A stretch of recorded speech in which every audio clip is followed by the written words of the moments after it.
Hello everybody, Clive at 5 here, bringing another StarCraft 2 comment. Oh no. No, that just won't do. Hello everybody, Clive at 5 here, bringing another StarCraft 2 commentary. Game 2 of our fake best of 3. I didn't even start, I don't even care. Production quality, pfft, screw that. This is a matchup between infsFargo, which I'm learning is Team Infusion, a UK team. Fargo, the red Terran in the top left-hand corner, versus BLAST+Krr, the ferocious pink Protoss in the bottom right-hand corner. The map, of course, is Shakuras Plateau. Another front door supply depot for Fargo, so I don't know if he's going to try to deny scouting as well as he did in Game 1. But yeah, he just kept those tanks completely secret. Usually, I have mixed feelings about Tank Marine in PvT. Certainly, it's no end game strategy. However, if you do a spectacular timing push like Krr did, and get 3 tanks up in the face of your Protoss opponent who's 1 gate expanded, then hey, it can be pretty dang effective.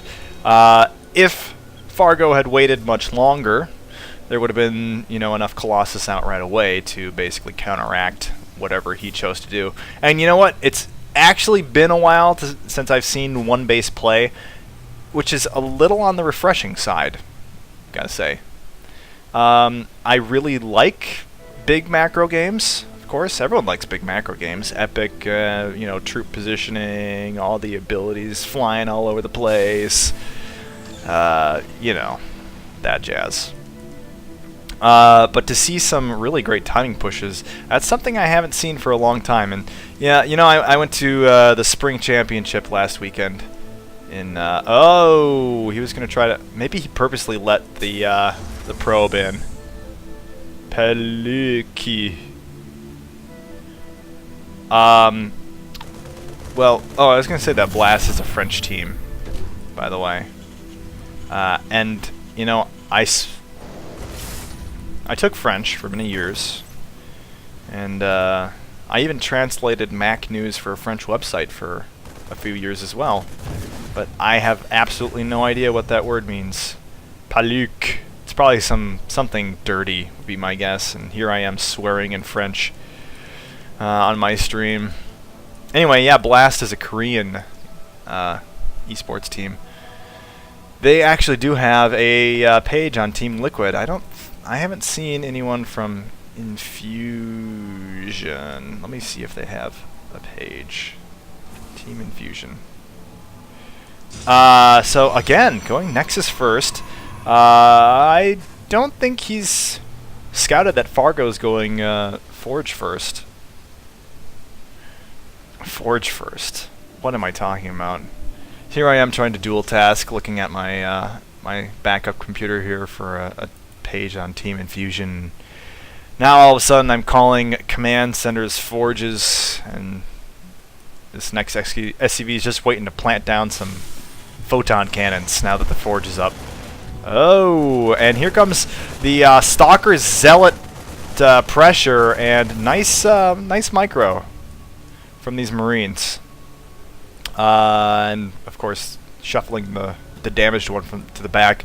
Krr a little bit sloppy. Actually, probably shouldn't let his units go through the shields, and now this Stalker gets taken down too. Very sloppy, actually. Krr, you gotta watch your minimap a little better, sir. Twilight Council coming down, wondering if he'll do Blink, Charge, or DT. Which will it be? Wow, actually a slightly threatening force here very early from Krr. All of these Marines are out, and really there's nothing here to defend against it. Just a single Zealot. The other Stalkers out looking around somewhere. He misses the scout on the Marines, which are now charging in, and this Zealot might get blindsided, and the probes are running. Oh, blocking that zealot in, and 1, 2 probes go down. The stalker's trying to chase him in. I don't know what he's going to accomplish with that. Now finally the gateways are popping up. They need to convert quickly into those warp gates. 2 stalkers out, 1 stalker severely damaged. And it is a micro battle for the ages here, and the warp-in's about to occur. Use your minerals, bro. Use them. And nice blocking in by those probes against the warping in zealots. So attack neutralized. Though I gotta say, Fargo did delay a lot of mining time. I can guarantee that the income here is not going to be equitable, even once Krr starts wow, there we go again. There's my cat, my other cat. Not the one that threw up on the carpet today. Oh, the joys of cat ownership. Factory and Starport coming out. So I wonder if he's trying to anticipate a move to Colossus, but clearly that's not going to happen. I'm almost guaranteeing he's going to switch these two. And yeah, those Vikings that are going to come out are going to be useless. So he's going to have to go for medevacs. Is he going to go for medevacs anyway? I was just being really presumptuous, but yeah, the medevacs are on their way. But you know what they say? 10 minutes of terror. Terran terror. At about the 10-minute mark, your stim pack can get finished, your combat shields can get finished. Well, the timing on that wasn't perfect, but it's just going to be basically another minute before the Terran infantry army is ferocious. And it's the timing push that all Protoss need to be worried about. And, well, Storm is just about researched here. I'm a little bit worried about Krr's gas. He does have a single Dark Templar out. That's going to help a little bit, but he's... Oh! Foolish me. There's a second Dark Templar out here, and a third just warped in, but he's not going to have Storm for a little bit, so he's got to get saving up. Factory out scouting around, and... Wow, actually, presumptuous third by Fargo. You do want to time it at about the time for your push. Loaded up medevacs here. Looking for a sneaky drop, perhaps. And they're actually going to come up right here on the high ground and try to thwart that. You know, Terran players have gotten wise to the... Oh, but they're still just getting obliterated. 3 fantastic storms. These High Templar are still seconds away, so they're doing the morph thing. Oh! The pain! The pain of that Psy Storm. And now this last Archon able to clean things up. Well, maybe. This Marauder... Couple Marauders here. Just being punk asses. There I am again with the punk ass. Oh no, don't get sniped. And don't waste a storm on that. Okay, well, you know what? Fargo didn't really need to accomplish a whole lot in the attack. His forces were pretty mild, I have to say. But the point of that was to get a third down safely and capitalize again on that economic advantage that we know he already had from the first attack. Pulling all those probes away. And so now he's going to be on a third. First we make expand, then we defense it. That's the way it goes. White Raw, right? Can you say that? So Team Infusion does have a page, but there's currently no text. Okay, I had to go back to this Team Blast to see what they have. The French team. And try not to get distracted. Wow, okay, so now we have ghosts coming down. And you can tell Fargo's just, he's ahead, tech-wise, with Krr right now. And this factory's going to plant down, just sit there, wait for a Protoss expansion, a probe to come along and say, hey, let's plant down an expansion. And it won't be able to, because this factory's sitting there.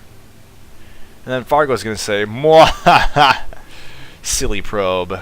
Nexuses are for expansion slots that don't have factories sitting in them. Man, my casts just keep getting better and better, don't you agree? Well, Fargo, again, moving in with, you know, not a huge force, but what's really going on here is this massive drop in the back that I brilliantly missed. And while the troops are distracted in the back, here comes this, honestly, mediocre attack force in the front. And even though it's mediocre, it's getting stuff done, and doing it in style with lightning bolts of Psystorm all over their faces. But the Nexus goes down, and that's pretty huge. So Fargo, really, really doing well economically. Look at that. Look at that difference. Krr, I don't know how one comes back in this sort of situation. Miracle Storms, maybe? He looks like he's got the beginnings of Zealot Archon going here. But there's ghosts here. Lots and lots of ghosts. And those ghosts have enough energy for some dang good EMPs. Right? It only takes 100? Yeah, or something like that. Yeah, a lot of those Zealots got leveled there. Oh, trying to snipe some of the those things. Oh, EMP goes off on the High Templar, and that's just bad news right there. The charge not working out so well in Krr's favor either. And there are just pieces of troops all over the place. However, Fargo's on the run, which is interesting. Because those Zealots are still tearing the place up, despite the fact that they got EMP'd all up in their faces. So actually now would be a good time for Fargo to run and not lose these two badly, badly damaged Archons. And it may not look like it, but these Archons are badly, badly damaged. Archons, in case you don't know, are all shields and no life. 10 hit points. Yeah, try that on for size. 10 hit points. So, if your Archons are getting low on shields, you better run. Run away, Terran. Run, Charlie, as fast as you can. Now producing Hellions. Here's a fourth base that's fully produced here. Switching over into an orbital. That's how you know that you are in a good position. You convert into an orbital instead of a planetary fortress in these remote locations. Oh, just couldn't quite get it started on fire. Very close, though. Oh, Krr just GG's. So, I guess Game 2 goes to Fargo. We're still going to watch Game 3 because, hey, that's still pretty fun. And we're going to root for Krr because we want it to be at least a little bit close. You know, I had to be honest, there were actually 5 games on drop.sc between these two, all right in a row. But I gotta be honest, I didn't have it in me to commentate a best of 5. So you're getting a best of 3, and you know the numbers just didn't quite work out. Game 3 coming up next.